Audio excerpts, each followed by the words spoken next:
Humanism کو، اور یہاں تک ہم پہنچے تھے کہ وہ کیا وجوہات تھیں جس کی بنیاد پر ہیومنسٹ تھنکر نے یا ہیومنسٹ جو انٹلیکچوئلز ہیں انہوں نے رومن اور گریک لٹریچر کو چوز کیا. ٹھیک. تو دو ریزن ہمیں نظر آتے ہیں. ایک تو گریک اور رومن لٹریچر کا گریسفل اسٹائل تھا، یعنی لکھنے کا جو انداز تھا وہ بہت آسان اور سادہ اور انٹرسٹنگ تھا. اور دوسری بات یہ ہے کہ جتنی بھی گریک فلاسفرز اور رومن لوگ تھے they had contributed and produced their work related to the human nature. انسانی جو نفسیات ہے، انسانی جو فطرت ہے، ان کا کام اس سے ریلیٹڈ تھا. یہ نہیں کہ ہیومن نیچر کو اگنور کیا انہوں نے اور کسی اور چیز پہ لکھنا شروع کیا. تو جو کچھ بھی انہوں نے لکھا بیان کیا they had actually linked it to the human nature. That's why it was interesting for the humanist thinker to explain. Sir ji students کہہ رہے ہیں آپ انہیں ایڈ کر دیں. جی ایڈ ہو چکے ہیں وہ. میرے خیال سے سسٹم سلو چل رہا ہے اس لیے وہ ایڈ نہیں ہو پا رہے ہیں. I have added them. Zain Iqbal کو بھی ایڈ کر لیا، سمیہ کو بھی کر لیا. Joining taking time. سر یہ سیکنڈ پوائنٹ دوبارہ بتا دیں ایک بار.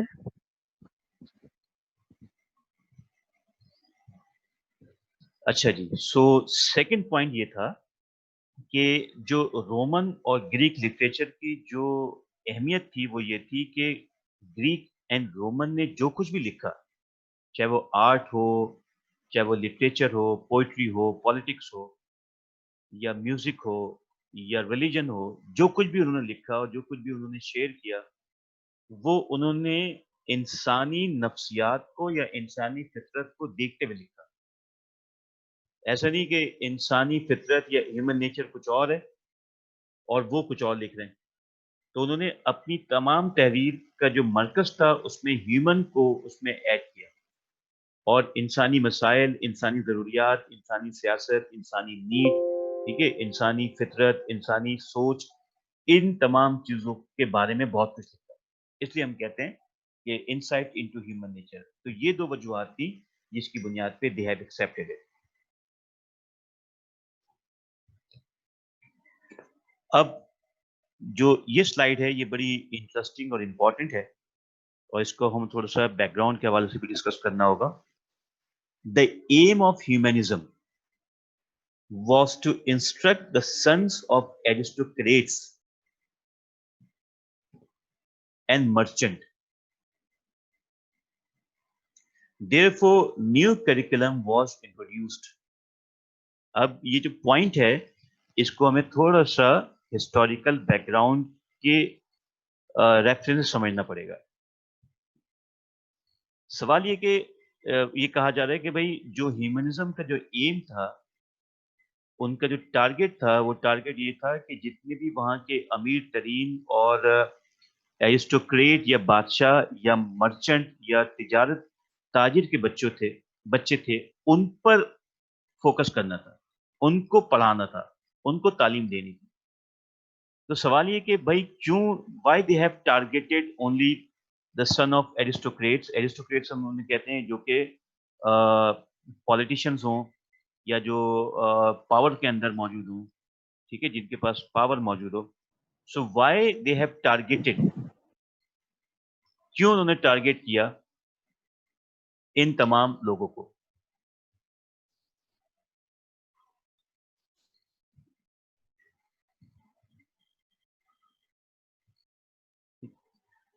تو انہی کے بچوں کو کیوں ٹارگیٹ کیا گیا؟ تو آئیے دیکھتے ہیں اس کو. پہلا جو انڈرسٹینڈنگ وہ یہ ہے کہ ڈارک ایجز میں جو ایرسٹوکریٹ اور مرچنٹ اور جتنے بھی طاقتور لوگ تھے، ان کا انٹلیکچولیزم، علم، تحقیق، ترقی، انسانیت اور ان تمام چیزوں سے کوئی تعلق نہیں تھا. پاور کے نشے میں یہ تمام لوگ اتنے اندھے تھے طاقت کے نتیجے میں نشے میں یہ اتنے زیادہ اندھے تھے کہ انہوں نے سوچا ہی نہیں کہ کبھی اپنی اولادوں کو بھی کچھ پڑھایا جائے. لیکن جب ڈارک ایجز کا زوال ہوا اور اس سے چھٹکارا ملا تو انٹلیکچوئل نے یہ سوچا کہ یہ جو ایرسٹوکریٹ اور جو مرچنٹ یہ جو ان کے جو اولاد ہیں اگر ان کو ایجوکیٹ نہیں کیا گیا تو یہ بھی آگے آ کے وہی کام کریں گے جو ان کے باپ داداؤں نے کیا. تو ان کو لگام دینے کے لیے ان کو سدھارنے کے لیے ان کی اولادوں کو صحیح راہ پہ لانے کے لیے they have created a new curriculum. ٹھیک ہے, ایک نیا کریکولم یا سلیبس ڈیزائن کیا گیا اور اس کریکولم کا جو بنیادی فوکس تھا وہ یہ تھا کہ ایرسٹوکریٹ اور مرچنٹ کے بچوں کو تعلیم دی جائے تاکہ یہ آگے آ کر اپنا رول پلے کر سکیں حکومت کے اندر یا پالیٹکس کے اندر. ٹھیک ہے, اب اس بات کو میں تھوڑا یہاں روکتا ہوں اور یہاں پر تھوڑا سا ہم اپنے ملک کی بات کریں اسی پوائنٹ کے حوالے سے. یہ پوائنٹ آج بھی ویلڈ ہے ہمارے ملک کے اندر. جتنے بھی بڑے بڑے سیاستدان ہیں سندھ میں اور بڑے بڑے پاورفل لوگ ہیں اس سندھ کے اندر, میں سندھ کی بات اس لیے کر رہا ہوں کہ یہ پوائنٹ ویلڈ ہے, جن کے پاس یہ پیسہ ہے, طاقت ہے یا کوئی پوزیشن ہے یا پوسٹ ہے, ان کی جو اولادیں ہیں ان کا بنیادی فوکس یہ ہوتا ہے کہ وہ سی ایس ایس کے ایگزام میں جائیں, یعنی کمپٹیشن کے ایگزام میں جائیں اور سی ایس ایس کے ایگزام کو کلیئر کرنے کے بعد کسی گورنمنٹ کے عہدے پہ آ جائے. تو a great number of people in Sindh have their aim to go for the competition examination تاکہ کمپٹیٹیو ایگزامینیشن کو پاس کرنے کے بعد وہ جس پوزیشن میں آئیں وہ پوزیشن بڑی پاورفل پوزیشن ہو. سی ایس ایس کے ایگزام کو پاس کرنے کے بعد جو آپ کو نوکریاں ملتی ہیں وہ ان کا عہدہ ان کی پاور بہت زیادہ ہوتی ہے. ٹھیک ہے, تو جو آج بھی ہمارے ملک کے اندر یہی سوچ موجود ہے کہ طاقت کو حاصل کیا جائے, طاقت کو ایک لیگل طریقے سے حاصل کیا جائے اور پھر اس کو انلیگل طریقے سے استعمال کیا جائے پبلک میں آ کے اور بینیفٹ اٹھایا جائے. ٹھیک ہے, تو یہ میں نے یہاں کا لنک آپ کو اس لیے شیئر کر دیا اس پوائنٹ کو تاکہ آپ کو سمجھ میں آ جائے.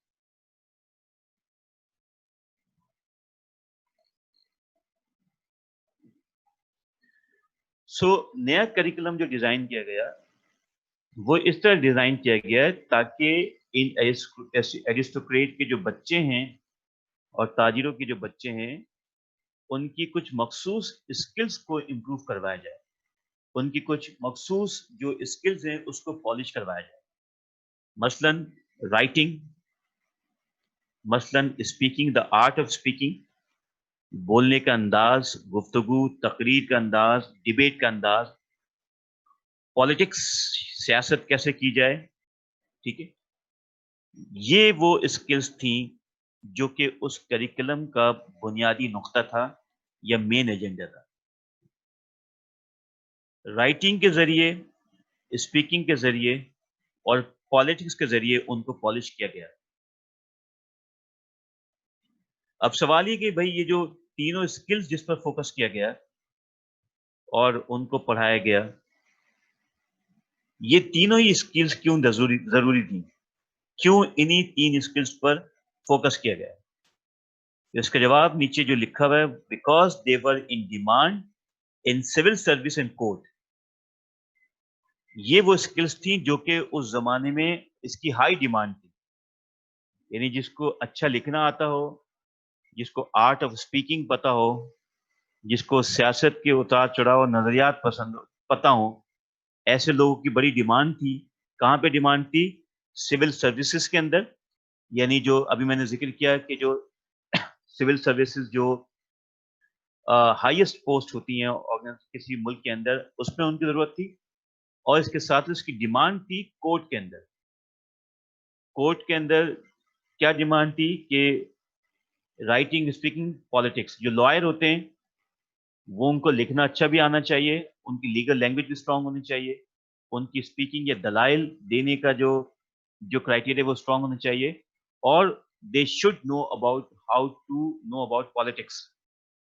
تو چونکہ it was in high demand therefore جو کریکولم بنایا گیا، کریکولم اس لیے بنایا گیا تاکہ ان اسکلز میں پالش ہو کے یہ آگے جا کے کامیاب ہو جائے.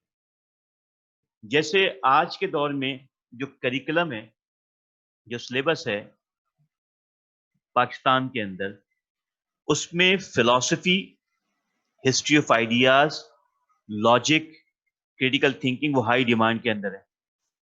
اس لیے کہ یہ پتہ چل گیا ہے کہ جن کے پاس یہ اسکلز نہیں ہیں، جن کے پاس آئیڈیاز نہیں ہیں، جو آئیڈیاز کو نہیں جانتے، جو آرگیومنٹ کرنا نہیں جانتے، وہ پھر ملک میں آگے کیسے پارٹیسپیٹ کر سکیں گے. تو یہی وجہ ہے کہ آپ کے سلیبس کے اندر آپ پڑھ رہے ہیں بزنس ایڈمنسٹریشن، لیکن آپ کے سلیبس کے اندر ایک یہ کورس انٹروڈیوس کر دیا گیا ہسٹری آف آئیڈیاز، بالکل عجیب سا اور الگ سا. تو کیوں انٹروڈیوس کیا گیا ہے؟ کیونکہ یہ ایسے کورسز، ایسی چیزیں آپ کی نالج میں اضافہ کر کے جب آپ کسی فورم پہ جائیں گے، جب آپ کوئی انٹرویو دیں گے، جب آپ کسی پبلک پلیس پہ ہوں گے، جب آپ کوئی کانفرنس کر رہے ہوں گے، پریس کانفرنس کر رہے ہوں گے، یا ایز اے مینیجر اپنے لوگوں کو ڈیل کر رہے ہوں گے، تو آپ کے پاس آرٹ آف آئیڈیاز موجود ہوگا. آپ کے پاس لکھنے کا انداز ہوگا، بولنے کا انداز ہوگا. آپ ایک پالیٹکس کے بارے میں اچھی ایک سوچ رکھتے ہوں گے، اینالائز کرنے کی پوزیشن میں ہوں گے، اسی لیے آپ کو پڑھایا جا رہا ہے. So things are not different from that time to today.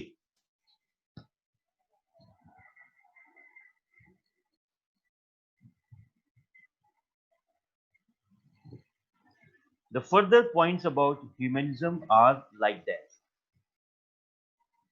Humanism کا جو پرائمری ایم تھا وہ تھا give primary importance to human beings. ان کا بنیادی مقصد یہ تھا کہ سب سے زیادہ اور سب سے پہلے جو اہمیت دینی چاہیے وہ انسانوں کو دینی چاہیے.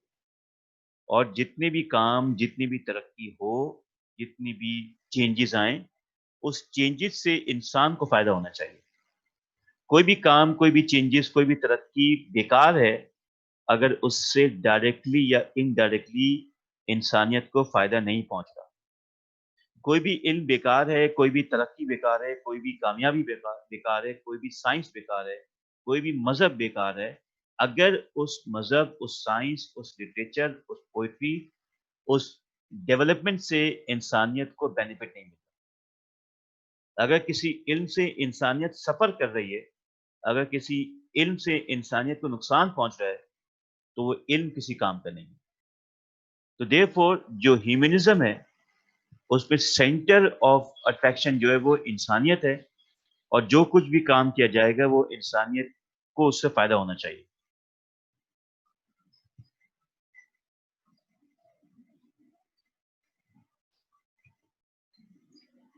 Humanism developed as a reaction. یہ سیکنڈ پوائنٹ ہے کہ اگر کوئی یہ پوچھے کہ بھائی ہیومنزم کی جو موومنٹ ہے اس کے پیدا ہونے کی وجوہات کیا تھی، تو اس کی ایک وجہ آپ کے سامنے یہ موجود ہے کہ humanism developed as a reaction against religious authoritarianism of medieval Catholicism. یہ اتھارٹیرینزم کی اسپیلنگ ابھی ہم صحیح کر لیں گے، ٹھیک ہے. Developed as a reaction against religious authoritarianism of medieval Catholicism. یعنی جو ڈارک ایجز میں جو کیتھولک چرچ تھی، یہ اس چرچ کے خلاف ایک ریئیکشن تھا، کیونکہ چرچ جو تھی اس کی ایک اتھارٹی تھی، اجارہ داری تھی ہر فیصلے پر، پڑھنے سے لے کے لکھنے تک، لکھنے سے لے کے سیاست تک، سیاست سے لے کے اکنامکس تک.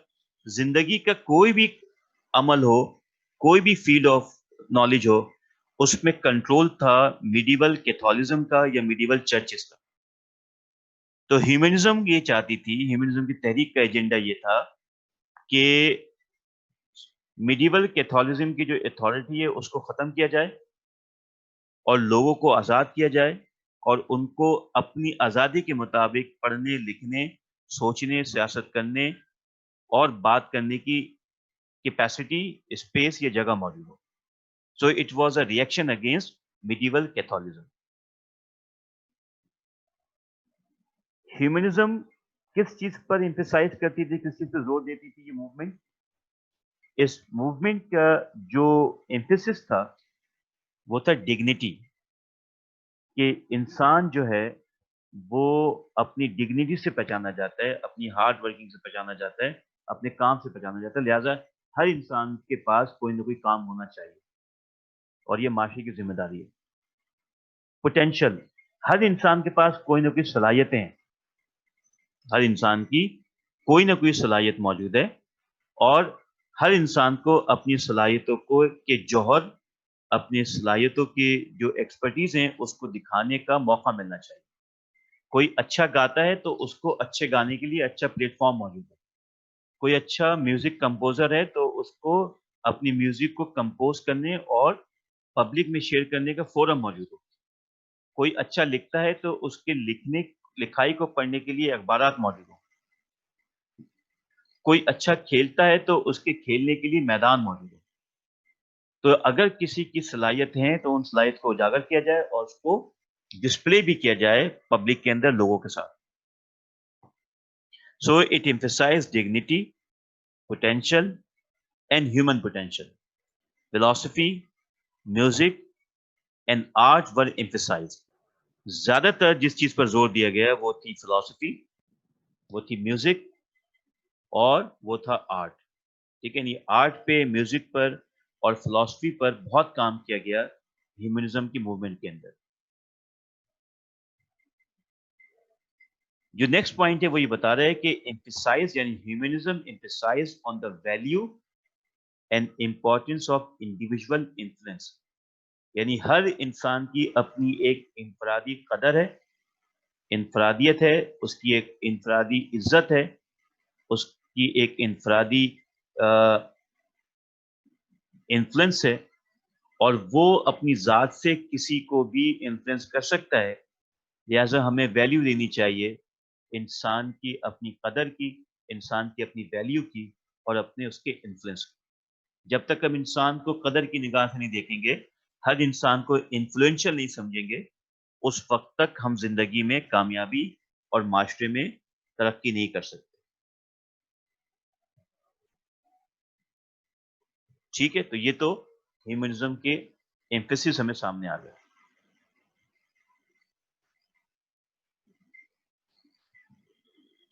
Various elements of enlightenment humanism, جو مختلف انلائٹنمنٹ ہیومنزم ہے اس کے بہت سی اور بھی شاخیں سامنے آئیں. ٹھیک ہے, اور 3 شاخیں جو ہیں وہ یہ سامنے نظر آ رہی ہیں, یعنی ہیومنزم کی 3 مزید سب ٹائپ ہمیں نظر آ گئی. ہیومنزم سے اور جو اسکول آف تھاٹ نکلے اور جو موومنٹ سامنے آئی وہ آپ کے سامنے موجود ہے. 3 کا ذکر یہاں پہ کیا جا رہا ہے, ایگزسٹینشلزم, یوٹیلیٹیرینزم اور پریگمیٹزم. اچھا آپ فوکس کریں ذرا, ان تینوں کے آخر میں ازم آ رہا ہے. یاد رکھیے گا جب بھی کسی بھی ورڈ کے ساتھ ISM لگ جائے تو اس کا مطلب ہے کہ وہ کسی نہ کسی تحریک کی طرف اشارہ کر رہی ہے, وہ کسی نہ کسی موومنٹ کی طرف اشارہ کر رہی ہے. تو ہیومنزم ایک تحریک تھی, اس تحریک سے اور تحریک نکل کے سامنے آئی, اور شاخیں نکلی, اور وہ شاخیں کیا ہیں, ایگزسٹینشلزم, یوٹیلیٹیرینزم اینڈ پریگمیٹزم. تو ہیومنزم نے ہیلپ آؤٹ کیا ایک نئی سوچ کو, اور وہ نئی سوچ ہے ایگزسٹینشلزم, جس کا فوکس یہ ہے کہ انڈیویجول فریڈم ہونی چاہیے. ہر انسان آزاد پیدا ہوا ہے, لہذا انسانی جو انفرادی آزادی ہے وہ سب کو ملنی چاہیے. کسی کو بھی انفرادی طور پر اس کی آزادی کو روکنے کا اختیار نہیں ہے, کسی ایک شخص کو کسی دوسرے شخص پر. ہم سب انڈیویجول ہیں اور ہماری انڈیویجول فریڈم ہے, ہم جو چاہیں کریں, جو چاہیں لکھیں, جو چاہیں پبلش کریں, اور یہ ہماری آزادی ہونی چاہیے. لیکن اس میں ہماری ذمہ داری بھی ہونی چاہیے کہ کوئی ایسی چیز لکھیں یا کوئی ایسی چیز کہیں یا بولیں کہ جس سے کسی اور کو نقصان پہنچے, یہ ہمیں سوچنا پڑے گا. لیکن ہم بظاہر آزاد ہیں لکھنے میں, پڑھنے میں, بولنے میں یا کچھ بھی کرنے میں, اس وقت تک جب تک ہماری ان تمام چیزوں سے کسی کو نقصان نہیں پہنچ رہا ہو, کسی کی دل آزاری نہیں ہو رہی. اگر کسی کی دل آزاری ہو رہی ہوگی تو اس کا مطلب ہے کہ آپ کی فریڈم جو ہے, آپ فریڈم کا غلط استعمال کریں. سر جی بولیے. سر اس میں آپ نے رسپانسبلٹی کا بتایا, تو اس میں یہ ہے کہ اگر ہم کوئی بھی چیز پبلش کر رہے ہیں اپنے اون بیس پر, تو اس میں یا تو معاشرے کا فائدہ ہونا چاہیے یا پھر کسی کا دل نہ دکھے، کچھ اس طریقے سے ہی؟ جی بالکل، ایسے ہی ہونا چاہیے کہ جو کچھ آپ پبلش کر رہے ہیں، لکھ رہے ہیں، بول رہے ہیں، بیان دے رہے ہیں، ٹھیک ہے آپ اس میں سب آزاد ہیں، لیکن آپ کو اس بات کا خیال رکھنا پڑے گا کہ آپ کے اس بیان سے، اس گفتگو سے کہیں ایسا تو نہیں کہ کسی کی دل آزاری ہو رہی ہے. یہ سوچنا پڑے گا آپ کو. یہ کہلاتی ہے ذمہ داری. تو جب آپ ذمہ داری کے ساتھ بولتے ہیں، ذمہ داری کے ساتھ بولتے ہیں اور لکھتے ہیں، تو پھر آپ کی اہمیت زیادہ ہو جاتی ہے. ٹھیک ہے. اور اگر آپ بغیر ذمہ داری کے بولیں، لکھیں، پبلش کریں، تو پھر آپ دوسروں کی دل آزاری بھی کرتے ہیں اور دوسروں کے ساتھ آپ غلط رویے رکھتے ہیں. اس لیے freedom with responsibility is important. Okay sir. ٹھیک ہے. اچھا، دوسری بات کیا ہے؟ یوٹیلیٹیرینزم. ایک اور موومنٹ نکلی اس ہیومنزم کی وجہ سے. ایک اور سوچ سامنے آئی جس کو کہتے ہیں یوٹیلیٹیرینزم یا utility. It focuses on collective human benefit. Utilitarianism کا فلسفہ جو ہے وہ یہ کہتا ہے کہ انسان کو کلیکٹیولی بینیفٹ پہنچانا چاہیے. یعنی کسی ایک انسان کے فائدے کی بات نہیں ہونی چاہیے، بلکہ مجموعی طور پہ زیادہ تر کے فائدے کی بات ہونی چاہیے. کوئی بھی پالیسی، کوئی بھی بات، کوئی بھی پرنسپل، کوئی بھی اصول اگر بنایا جائے، کوئی بھی لا بنایا جائے، تو اس لا میں اس بات کا خیال رکھا جائے کہ میکسیمم نمبر آف پیپل کو بینیفٹ ملے. ایسا نہ ہو کہ کوئی لا بن جائے اور اس لا کے نتیجے میں چند لوگوں کو فائدہ ہو جائے، باقی کو نقصان ہو جائے. تو انسانیت کا تقاضا یہ ہے کہ کوئی بھی لا بنایا جائے تو کوشش یہ کی جائے، ویسے تو سب کو فائدہ ہو، لیکن اگر سب کو نہ بھی ہو سکے تو میکسیمم نمبر آف لوگوں کو فائدہ ہو، اور لوگ اس لا، اس خیال، اس آئیڈیا، اس فلسفی، اس تھیوری، اس سائنس سے زیادہ مستفید ہو. تیسری چیز ہے پریگمیٹزم. ٹھیک ہے. پریگمیٹزم کا فلسفہ یہ کہتا ہے focuses on usefulness of idea. Pragmatism یہ کہتی ہے کہ بھائی کوئی آئیڈیا اس وقت کارآمد کہلائے گا جب وہ فائدہ مند ہو. یا اس کو اس طرح سمجھ لیں کہ آئیڈیا وہی اچھا ہے جو کہ کارآمد ہو، یوزفل ہو. ایسے آئیڈیا کی کوئی اہمیت نہیں ہے جو انسانیت کو فائدہ نہیں پہنچا سکے. آئیڈیا وہی اچھا ہے، صحیح ہے، اسٹرانگ ہے جس سے لوگوں کو فائدہ ہو. تو کوئی بھی ایسا آئیڈیا جس سے لوگوں کو فائدہ نہ ہو وہ ویسٹ آف ٹائم ہے اور وہ بینیفٹ نہیں ہے. تو اب ان تینوں چیزوں کے اندر اگر آپ فوکس کریں اور غور کریں تو تینوں چیزوں کے اندر جو سینٹر آئیڈیا ہے وہ human benefit, human freedom and usefulness of ideas for the human. اور یہ ہیومن ہمیں یہ بتا رہا ہے کہ it is the part of humanism. ٹھیک ہے. تو یہاں تک ہم آج کے لیکچر کو رکھتے ہیں. اسکاٹش انلائٹنمنٹ ہماری پوری ہو گئی اور ہیومنزم بھی ڈسکس ہو گیا. But that is not the and. I would give you some text and some book today پڑھنے کے لیے، تاکہ آپ اس سے پڑھیں گے اور اس پہ آپ اپنا کوئی نہ کوئی فوکس کر کے ایشو کریں گے. ٹھیک ہے. تو یہاں تک ہم اس کو رکھتے ہیں. مجھے پلیز اٹینڈنس آپ دے دیجیے اور میں ابھی کچھ منٹ کے اندر آپ کو سارے جو بکس ہیں وہ آپ کو ای میل کر دیتا ہوں اور پھر آپ اس کو واٹس ایپ گروپ کے اوپر ڈسٹریبیوٹ کر دیجیے گا. ٹھیک ہے جی. So thank you very much for today's class. Attendance مجھے ایک ضرور بھیج دیجیے گا. Thank you very much, all of you. Allah Hafiz and take care. اللہ حافظ سر.